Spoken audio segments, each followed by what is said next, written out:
Assalamualaikum warahmatullahi wabarakatuh. Bismillahirrahmanirrahim. Wassalatu wassalamu ala rasulillah amma ba'du. Alhamdulillah, kemarin ada beberapa pertanyaan dari teman-teman kita, dari saudara-saudara, tentang apa benar siksa kubur itu ada. Terus siksaannya itu setiap saat ataukah terputus-putus atau bagaimana? Terus bukti-bukti bahwa siksa kubur itu ada itu apa? Terus bagaimana dengan ahli kubur tersebut? Nah, ini pertanyaan yang sangat bagus. Termasuk kita harus mengimani hal-hal gaib, termasuk siksa kubur. Wa yalzamul imanu bil hisabi wal hasyri wal iqabi was sawabi. Itu dalam kitab Kharidatul Bahiyah, kitab tauhid juga dijelaskan. Banyak hal-hal yang harus kita imani di luar rukun iman, termasuk adanya bidadari, adanya sirat, adanya mizan, adanya mahsyar, adanya siksa kubur, termasuk ada malaikat yang bertugas menginterogasi ahli kubur, yaitu siapa? Mungkar Nakir. Ini termasuk salah satu dari 10 malaikat yang harus kita yakini keberadaannya. Tafsilu asyri minnumu Jibrilu, Mikail, Israfilu, Izrailu, Mungkar Nakirun wa Raqibun wa kada, Atidun Malikun wa Ridwanuh tada. Dalam sebuah nadam dari kitab Aqidatul Awam disebutkan, dirangkai beberapa nadam menyebutkan 10 malaikat dan tugas-tugasnya. Di situ dijelaskan di dalam syarahnya. Adanya malaikat-malaikat ini itu membuktikan bahwasanya pertanyaan di alam kubur itu ada, interogasi di alam kubur itu ada. Bagaimana betapa kita itu sangat ketakutan ketika ditanya dan kita tidak bisa menjawab. Kita ditanya dan tidak bisa menjawab. Ditanya, man rabbuka, siapa Tuhanmu, siapa nabimu, siapa imammu, siapa saudaramu. Ketika kita tidak bisa menjawab, ya kita lihat saja ketika di dunia ini, seumpama kita di sekolah disuruh belajar, tidak mau belajar, terus ditanya sama Pak Guru, tidak bisa jawab, bagaimana sikapnya? Atau kita berada di kantor polisi, kita melakukan hal-hal yang dianggap keliru oleh Pak Polisi, terus ditanya dan kita tidak bisa jawab, diinterogasi, betapa takutnya gitu. Walaupun tidak disiksa saja udah ketakutan, apalagi banyak riwayat-riwayat itu ada siksaannya juga. Nah, di sini ada beberapa ayat yang menjelaskan tentang siksa kubur itu ada. Termasuk dalam surat Al-Qasas. Surat Al-Qasas di situ ada ceritanya Qarun. Surat Al-Qasas ayat 76 di situ menjelaskan, inna Qaruna kana min qaumi Musa. Sesungguhnya Qarun itu merupakan bagian daripada umatnya Nabi Musa. Dia miskin, minta didoakan agar kaya. Tidak didoakan, dia maksa. Karena ada orang itu yang tidak kuat kaya. Orang yang tidak kuat kaya itu kekayaannya justru tidak membuat dia dekat kepada Allah, justru membuat dia jauh kepada Allah. Ini orang yang tidak kuat kaya. Makanya kadang kemiskinan itu anugerah dari Allah, karena memang kita tidak kuat kaya. Kadang kita tidak dikasih Allah, itu adalah pemberian dari Allah. Kita tidak diberikan harta yang begitu banyak agar kita tidak melakukan maksiat-maksiat, karena uang kita habis hanya untuk hal-hal pokok primer saja. Terus di ayat-ayat berikutnya dijelaskan bahwasanya Qarun itu tidak mau taat kepada Allah Subhanahu wa taala. Apa kata Allah di ayat berikutnya, di ayat 81? Fa khasafna bihi wa bidaril ardo. Fa khasafna, kemudian kata Allah, kami Khosafa itu ambles, masuk ke dalam. Amblas, bahasa Indonesia apa? Amblas. Itu Qarun berserta dengan rumahnya, harta-hartanya ditenggelamkan oleh Allah SWT ke dalam bumi. Fa khasafna, kemudian kami menenggelamkan bi terhadap Qarun, wa bidari, dan dengan rumah-rumahnya, al-ardo, di dalam bumi. Ini ada sebuah kisah, sebuah riwayat bahwasanya Qarun itu tidak ada hari kecuali dia semakin dimasukkan ke dalam bumi. Sedangkan inti bumi itu sangat panas. Inti bumi, bagian dalam bumi itu sangat panas. Dan Qarun semakin hari semakin dimasukkan lagi, dimasukkan lagi, dimasukkan lagi, dimasukkan lagi. Berarti sisaannya dia setiap saat tambah masuk, tambah masuk, tambah masuk, sampai hari kiamat. Sampai hari kiamat. Bagaimana caranya? Wallahu a'lam. Allah Maha tahu. Tapi Allah memberikan informasi di sini. Allah menenggelamkan Qarun karena dia tidak mau taat kepada Allah. Nah, dari sini terbukti bahwa siksa kubur itu ada. Nah, tadi ada pertanyaan, apakah siksa kubur itu setiap saat? Tergantung. Kalau melihat si Qarun ini setiap saat masuk. Ada yang berwaktu-waktu. Siksaannya pagi dan sore, pagi dan sore.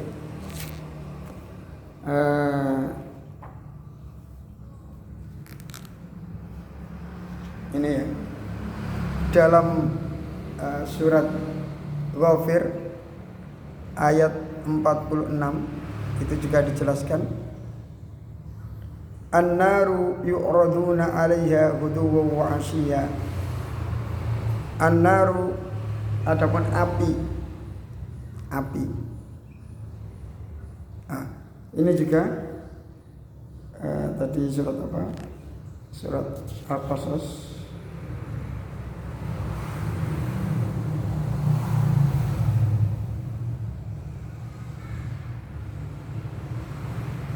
Bukan ini.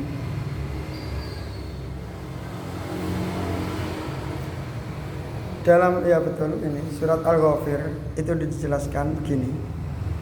An-naru, adapun api, yu'raduna, itu dihadapkan, disodorkan, diberikan, 'alaiha, atas,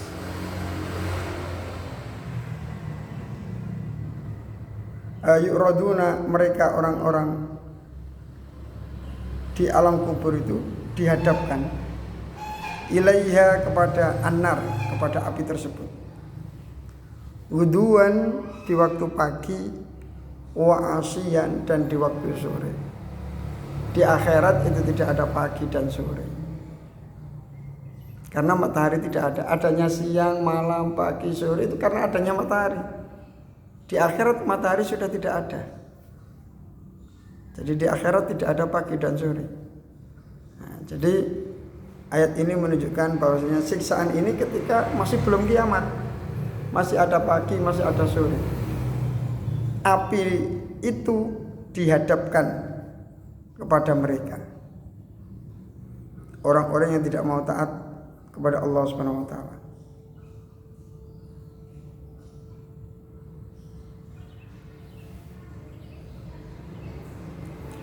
Terusnya ayat, guduwan, di waktu pagi, wa asyan, dan waktu sore, wa yauma taqumus saah. Berarti siksaan yang ini bukan siksaan setelah kiamat, beda lagi. Karena setelah itu ada ayat wa yauma taqumus saatu, dan di hari ketika kiamat terjadi. Nanti di hari kiamat ada siksanya lagi. Ada siksanya lagi.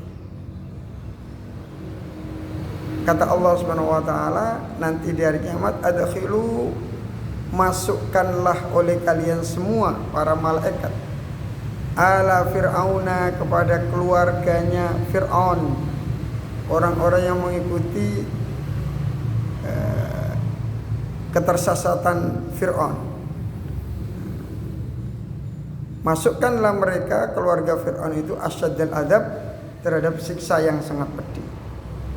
Nah, ini terbukti bahwasanya sebelum mereka masuk di akhirat, sebelum mereka masuk di siksaan di neraka, ada siksaan sebelum kiamat di waktu pagi dan sore, yaitu makanya ada penjelasan bahwasanya al-mayyit kal gharib, orang mati itu sebagaimana orang yang tenggelam. Ini butuh pertolongan. Ya.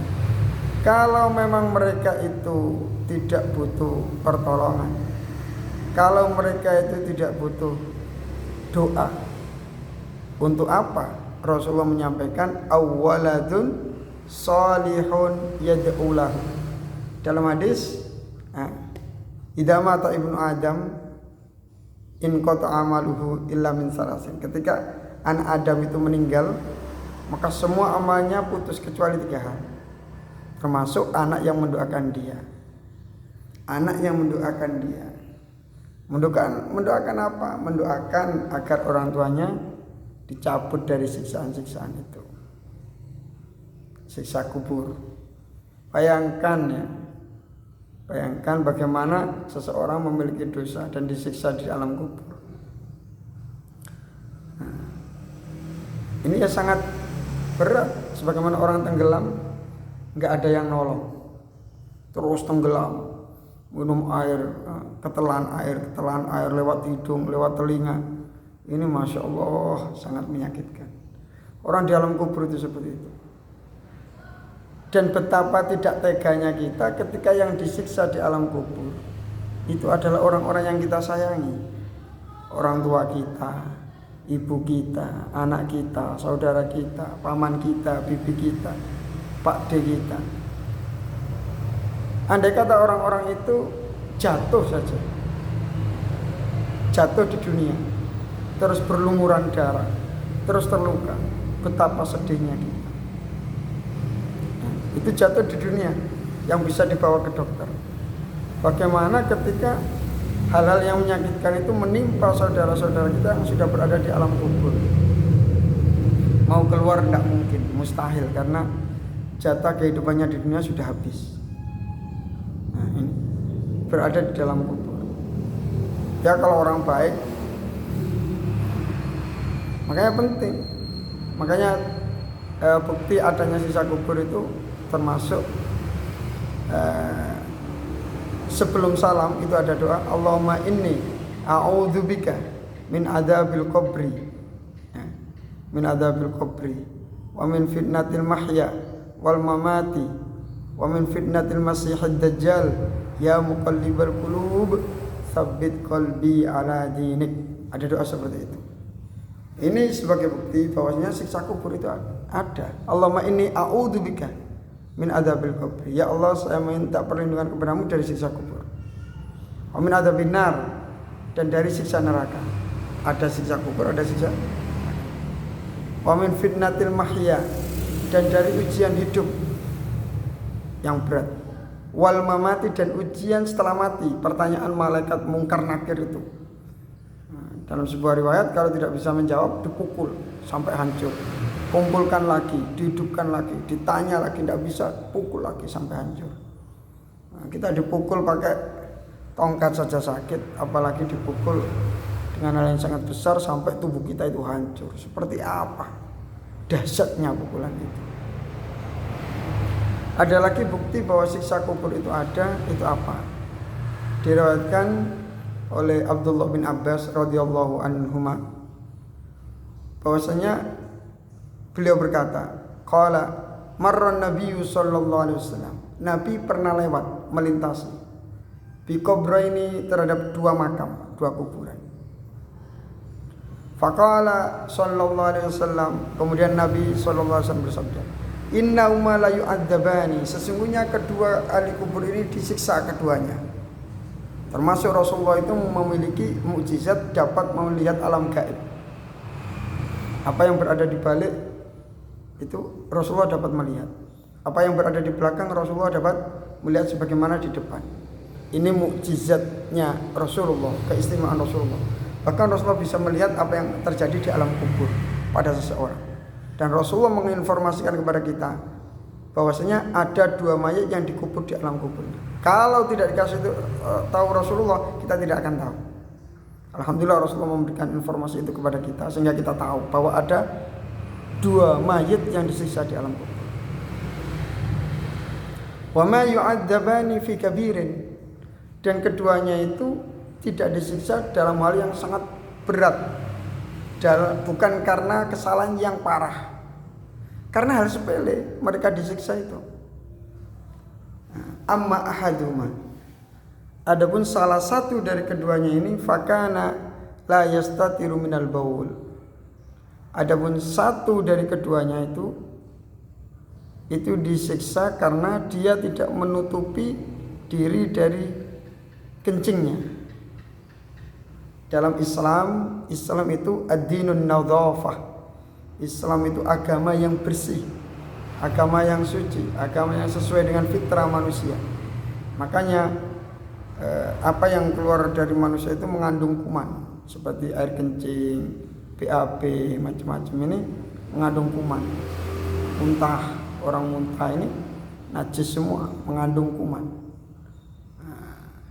Ini tidak boleh kita lumurkan ke dalam tubuh kita, itu najis. Ini orang ini kencingnya dia tidak menutupi diri dari air kencing itu, sehingga terpercik ke dalam tubuhnya. Dengan hal itu, satu, sholatnya masih membawa najis, berarti sholatnya tidak sah. Sholatnya tidak sah. Dia sholat berulang kali, semuanya tidak sah, tidak diterima oleh Allah Subhanahu wa taala. Karena sholatnya tidak memenuhi syarat, makanya tidak diterima. Loh, Allah kok segitu adilnya, masa gitu aja tidak boleh? Kita mau loading, mau online, itu salah password, salah email, itu diizinkan masuk apa tidak? Tidak boleh masuk. Begitu juga dengan sholat yang tidak memenuhi syarat, wudunya salah, najisnya masih terkena najis, hadasnya masih belum dihilangkan, hadas kecil dan hadas besar, sholatnya tidak diterima. Maka ini penting, mengaji itu penting biar tahu. Ini orangnya tidak tahu, bisa jadi sehingga dia berlumuran najis, sholatnya tidak sah, ibadahnya tidak sah. Yang nomor 2, wa amal akharu fakana yamshi bin namimah. Yang satunya dia disiksa di alam kubur karena dia suka mengadu domba. Mengadu domba atau mengadu hewan, mengadu manusia dengan manusia itu juga dosa, mengadu hewan dengan hewan itu juga dosa. Ini tidak diperbolehkan, tidak diizini oleh Allah Subhanahu wa taala. Ini beberapa bukti bahwa siksa kubur itu ada. Terus bagaimana solusi dari Rasulullah SAW? Rasulullah SAW itu dalam Islam, Rasulullah SAW itu pernah ada sebuah hadis, itu Rasulullah menyampaikan, ikra'u limautakum yasin, bacalah untuk mayit-mayit kalian surat Yasin. Bacakanlah untuk mayit-mayit kalian surat Yasin. Loh, apa boleh menghadiahkan pahala? Apa boleh menghadiahkan pahala? Sekarang saya tanya, apa boleh saya memberikan uang? Boleh. Ada orang belum zakat, zakat fitrah. Ini langsung saya kasihkan si miskin, ini zakat saya. Bisa jadi seperti itu ya. Jadi teman saya yang belum zakat ini, dia tidak bisa zakat, dia tidak punya yang buat zakat.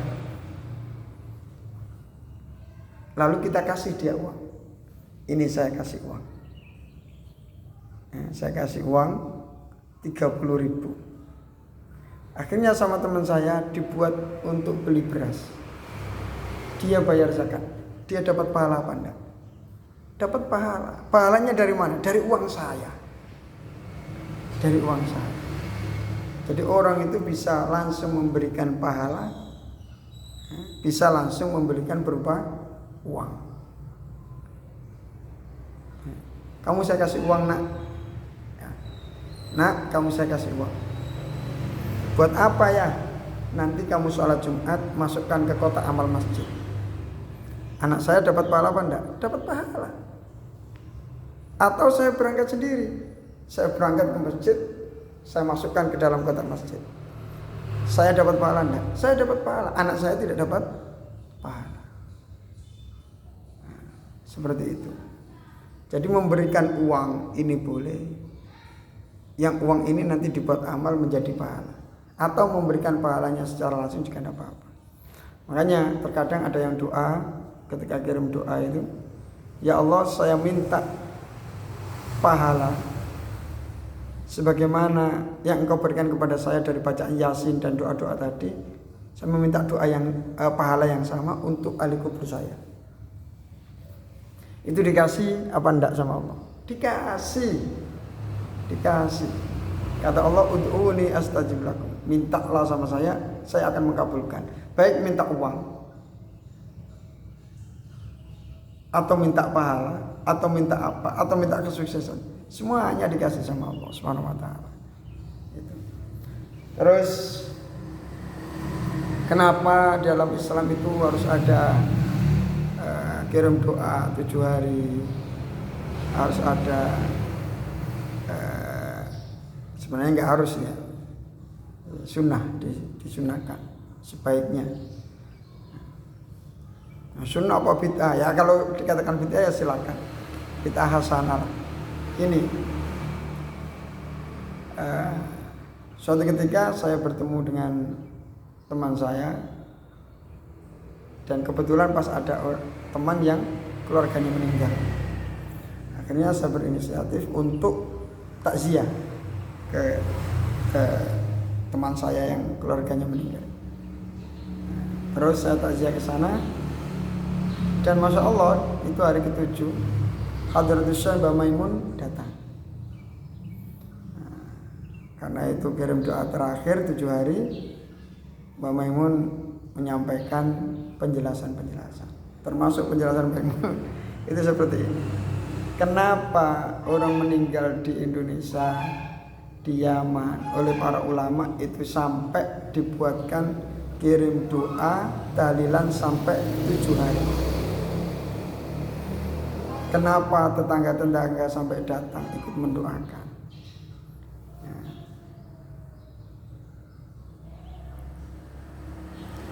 Kita tidak tahu keluarga kita yang meninggal ini benar-benar terbebas dari sisa kubur apa tidak. Kita tidak tahu, hanya Allah yang tahu. Oleh karena ketidaktahuan kita itu, maka kita berusaha berbuat baik kepada saudara yang sudah meninggal ini. Kita doakan dia. Kita doakan dia. Hari pertama kita doakan semoga dia terbebas dari api neraka. Yang nomor 1. Mbah Maimun itu menyinggung tentang jumlah neraka. Neraka itu ada 7. Neraka itu ada 7. Sab-sabnya itu ada 7, macam-macam. Kenapa harus 7 hari? Kenapa orang Indonesia memakai tahlilan 7 hari? Agar di setiap harinya ini dibebaskan dari satu persatu 7 neraka.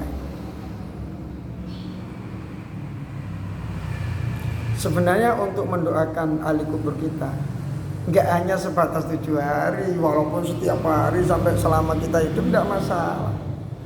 Kalau kita mendoakan terus sampai selamanya saja tidak masalah, masa yang 7 hari dipermasalahkan? Seperti itu. Mestinya kita mendoakan ahli kubur kita ya terus. Habis sholat didoakan. Nggak hanya habis sholat saja, kita duduk terus ingat sama ibu kita, ayah kita, langsung kita doakan. Ya Allah, mudah-mudahan orang tua kita terbebas dari api neraka, dari siksa kubur.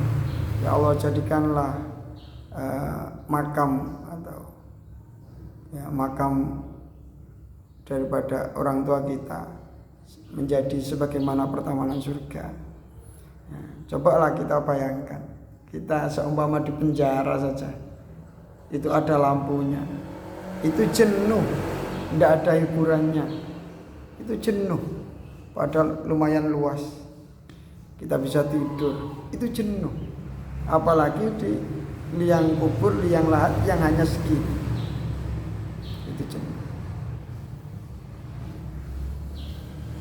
Dan di alam kubur itu ulama beda pendapat, ada yang disiksa hanya ruhnya saja,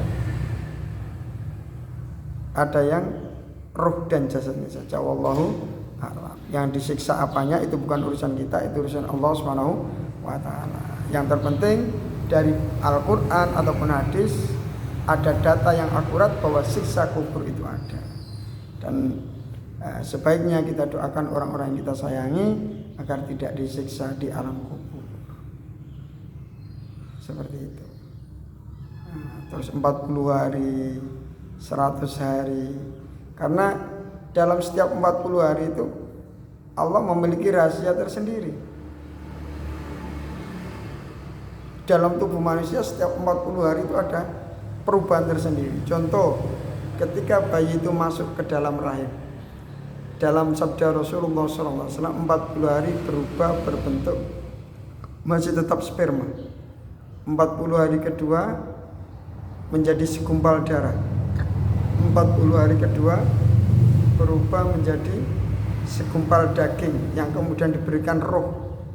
Ini ada perubahan-perubahan dari 40 dan kita tanpa kita sadari sedikit demi sedikit dari 40 hari itu tubuh kita kadang dari kecil itu pertama belum bisa ngangkat leher, terus baru bisa ngangkat leher, terus setelah 40 hari kita bisa duduk, kita bisa tengkurap, kita bisa berdiri, kita bisa jalan dari 40 hari. Lama-kelamaan di titik maksimal tubuh kita sangat kuat di usia 30. Kemudian semakin menurun, kena asam urat, menurun 40 sehingga kita kembali kepada Allah Subhanahu wa taala. Dan Rasulullah SAW itu juga menjadi nabi dan rasul di usia 40 tahun. Ada apa di angka 40? Yang maha mengetahui itu adalah Allah Subhanahu wa taala.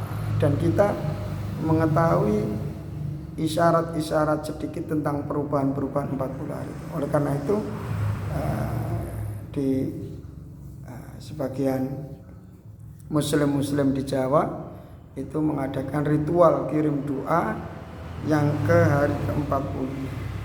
Bahkan ada yang kirim doa bukan hanya 7 hari dan 40-nya saja, terus sampai 40 hari.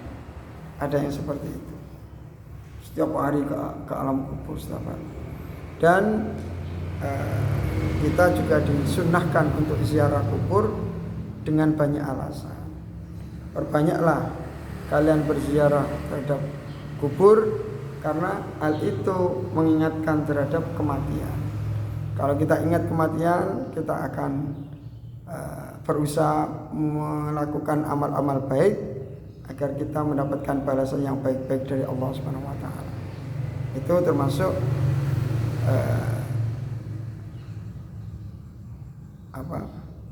manfaat dari ziarah kubur. Dan Rasulullah juga ada sabda dari Rasulullah SAW, kuntu nahaitukum an ziyaratil kubur atau al-qabri itu ya.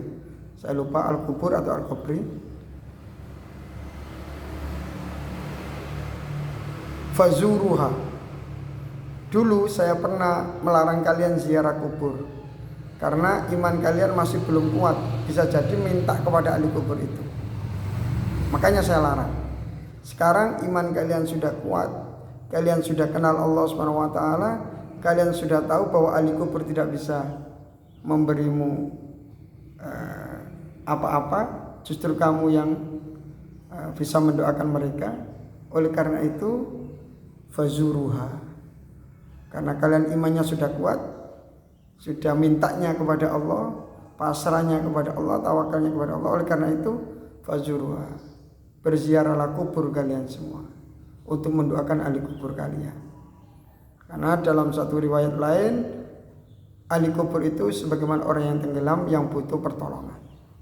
Mudah-mudahan kita semua diberikan ilmu yang bermanfaat, ilmu yang dapat melapangkan jiwa kita, membuka pikiran kita, memberikan pintu hidayah kepada kita semua. Amin Allahumma.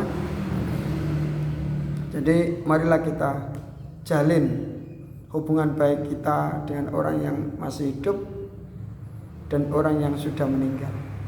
Bagaimana menjalin hubungan baik dengan orang-orang yang sudah meninggal? Kita doakan mereka. Mereka pasti merasakan hal itu. Mereka pasti merasakan hal itu. Dan mereka tahu bahwa kita masih ingat kepada mereka. Betapa senangnya mereka ketika mereka tahu kalau kita sering memberikan doa-doa kepada mereka. Dan doa-doa itu juga nanti disampaikan oleh Allah kepada mereka. Dan hal itu tidak sulit bagi Allah. Seperti itu.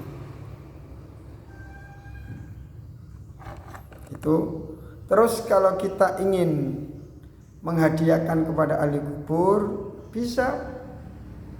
Seumpama dulu ketika orang tua kita masih hidup, sukanya rujak cingur, sukanya soto, sukanya gulai, kita beli. Kita beli lalu kita sedekahkan. Ya Allah, ini ingin saya kasihkan ke orang tua saya, tapi beliau sudah meninggal. Ya Allah, atas nama orang tua saya, ini saya hadiahkan kepada orang lain atas nama orang tua saya. Nanti orang tua yang sudah di alam kubur ini mendapatkan pahala dari Allah Subhanahu wa taala sebagaimana ia yang bersedekah. Pahalanya disampaikan ke sana. Entah Allah nanti itu membalas sotonya, rawonnya, rujak kekelnya dilipat gandakan oleh Allah menjadi 10 bungkus, 70 bungkus berbentuk pahala. Wallahu alam. Itu terserah Allah. Itu hak Allah bagaimana Allah memberikan. Wallahu alam. Mudah-mudahan ini menambahkan semangat kita untuk berbuat baik, berbakti kepada orang tua atau keluarga-keluarga kita yang sudah meninggal, termasuk guru-guru kita yang sudah kembali kepada Allah Subhanahu wa taala. Hendaknya kita jalin hubungan baik dengan beliau-beliau, karena sesungguhnya mereka ketika mereka itu orang-orang baik, siksanya sudah diangkat, mereka juga berhak untuk mendoakan kita yang masih berada di alam dunia.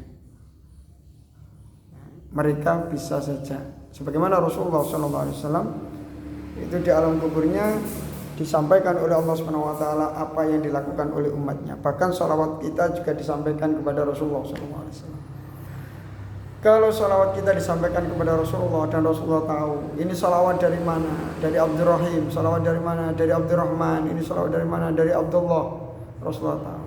Maka Rasulullah mengenal nama-nama itu dan kita bisa mendapatkan syafaat dari Rasulullah Sallallahu Alaihi Wasallam. Dan dalam banyak riwayat juga bahwasanya jasad para nabi itu diharamkan bagi makhluk-makhluk yang berada di dalam tanah. Dan mereka dihidupkan kembali untuk beribadah, selalu beribadah kepada Allah sampai terjadinya hari kiamat. Itu para nabi. Wallahu a'lam bishawab. Ihdinas siratal mustaqim. Assalamualaikum warahmatullahi wabarakatuh.